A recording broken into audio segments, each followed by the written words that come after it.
That very thought will destroy me." Then they wept together.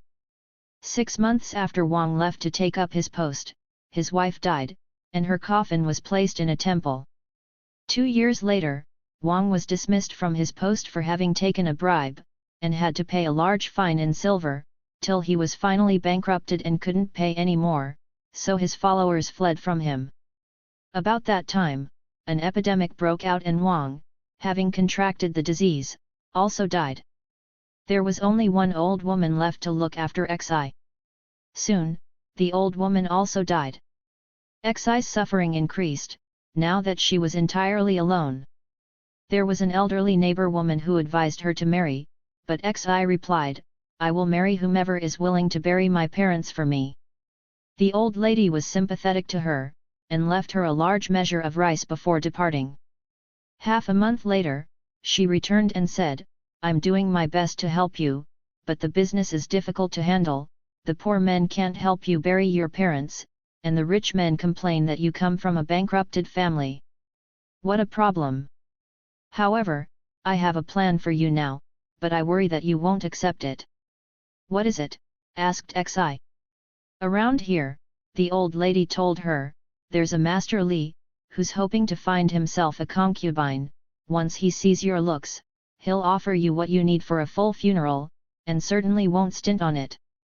Xi began weeping loudly and cried, "Then I'll have to become a concubine, despite being descended from an official's family." The old lady said nothing more and left. Xi could only afford a single meal each day, just enough for her to survive while waiting for the best marriage offer she might receive. Though she stayed at home for half a year, her value didn't increase. One day the old lady arrived. Xi wept as she told her, "Being in financial straits like this, I've often wanted to commit suicide, yet I'm still passionately attached to my duty, and if I died, there'd be no one to take care of those 2 coffins. I've gone round and round about it, so what can I do but accept your suggestion? I've decided it would be best to follow whatever you advise." Hence the old lady conducted Master Li there, and from his first glance at her, he was amazed by her beauty. He immediately took out enough taels to pay for the funeral expenses, and the pair of coffins were properly interred. Afterwards, when everything had been carried out, Li took her home to meet his legal wife. Li's wife was jealous and overbearing, so he didn't mention his intention to make Xi his concubine, simply claiming that he'd purchased a maidservant. When the wife came close to look at Xi, she flew into a violent rage, beating her until she drove her away, and refused to let her enter the house again. Her hair disheveled, and in tears, Xi was left with nowhere to go. She encountered an elderly nun who invited her to come live with her, and Xi followed her till they came to a Buddhist convent, where Xi offered to become a nun, too. The nun said she shouldn't, explaining, "When I saw you, I could tell that you won't be in dire straits for very long. It's a plain life in the convent, but I can find you a place to stay here for now. When the time is right, you can decide to leave." Before long, young rogues from the city started arriving to spy Xi's beauty for themselves, and began knocking constantly at the convent's gate, flocking there to make their suggestive comments, but the nun couldn't make them stop it. Xi, humiliated and weeping, just wanted to end it all. The nun went to the Ministry of Civil Appointments to request that a certain official investigate the matter and condemn the actions of the young toughs, forcing them to control their behavior.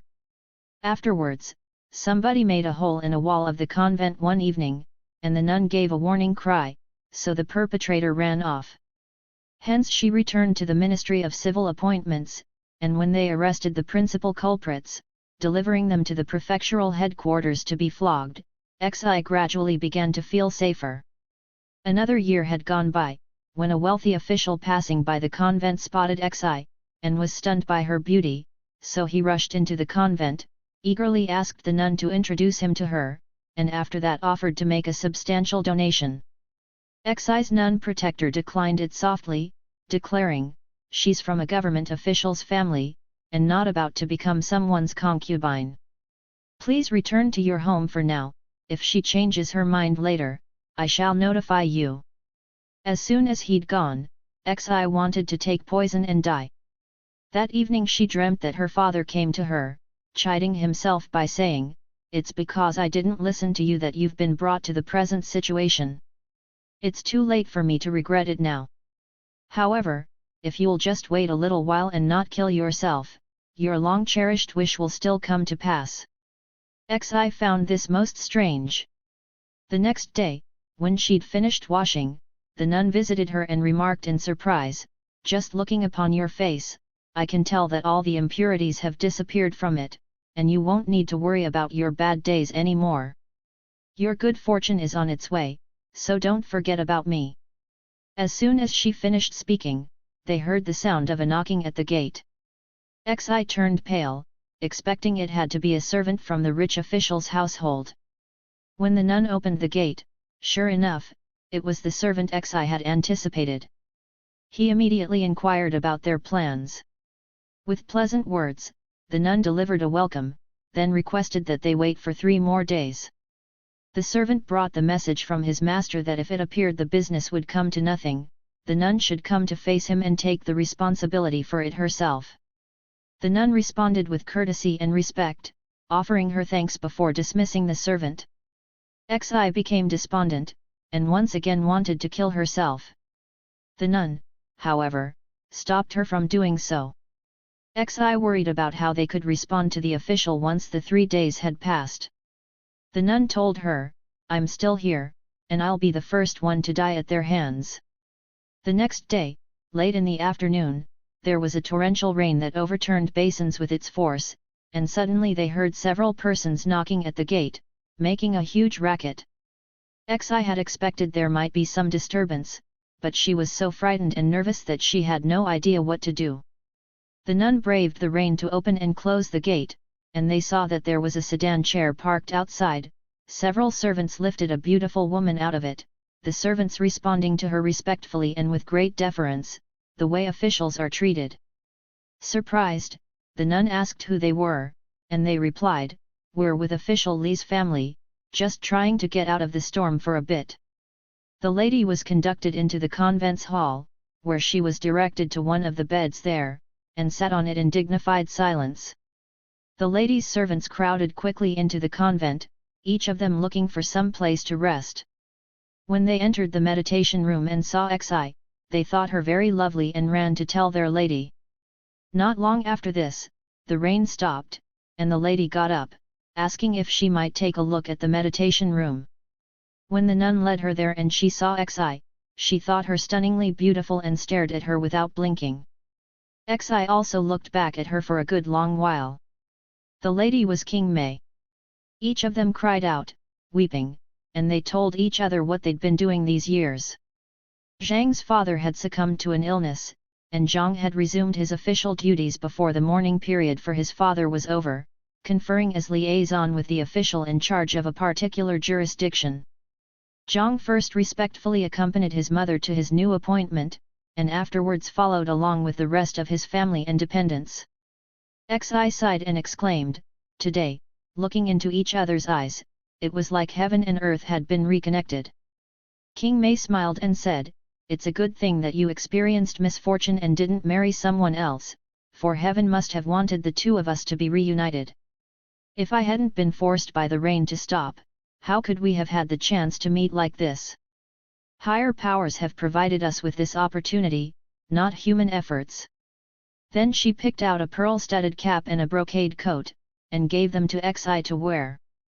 Xi bowed her head and hesitated to take them. The nun joined King Mei, supporting her efforts to persuade Xi. Xi worried that if she simply lived together with Zhang, her reputation might suffer, and King Mei replied, "In the old days we were given different positions by fate, so how could a serving girl dare forget the importance of your virtue? And thinking about Master Zhang, how could he be ungrateful to you?" So she forced Xi to wear the offered clothing and makeup. Then they said their farewell to the nun and left. When they arrived at Zhang's new post, mother and son were glad to see them. Xi respectfully said, "Today I'm too ashamed to see my mother's face." Zhang's mother smiled encouragingly. Hence they selected an auspicious day on which to be married.